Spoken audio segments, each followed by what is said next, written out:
Hello everyone, so finally I am at Babusar top. देख सकते हैं कितना हसीन हो रहा है और बहुत ठंड हो रही है, बारिश भी हो रही है और मैं खूब इंजॉय कर रही हूँ।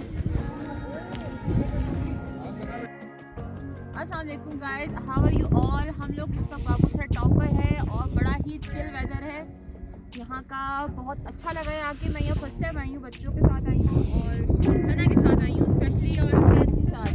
बड़ा मज़ा आता है इन दोनों के साथ। और हमारे इस पूरे सफ़र पे जो ज़बरदस्त ड्राइविंग के जौहर दिखाए वो मेरे लेफ्ट साइड पे नुमान साहब है। इन्होंने बड़ी अच्छी ड्राइविंग की है, बड़ा मज़ा आया इनके साथ ड्राइविंग का। और अच्छी जगह है, यहाँ पे आना चाहिए, लेकिन लोगों को थोड़ा सा ख्याल करना चाहिए, गंद कम मचाना चाहिए। एटलीस्ट हर फैमिली अगर अपना एक बैग रखे और अपना कचरा उसमें डाले तो इतनी गंदगी ना हो। और आप मेरे बैग पे देखें कितना खूबसूरत मंजर है, ग्लेशियर है, ठंडी ठंडी हवाएं हैं, बारिश हो रही है, बड़ा ही रोमांटिक वेदर है, बहुत मज़ा आ रहा है। Bye bye.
as well, बहुत ही कोई हसीन सा वेदर यहाँ पर इस वक्त हो रहा है और अभी साथ बारिश भी हो रही है। बहुत ठंड है और बहुत एंजॉय किया जा रहा है।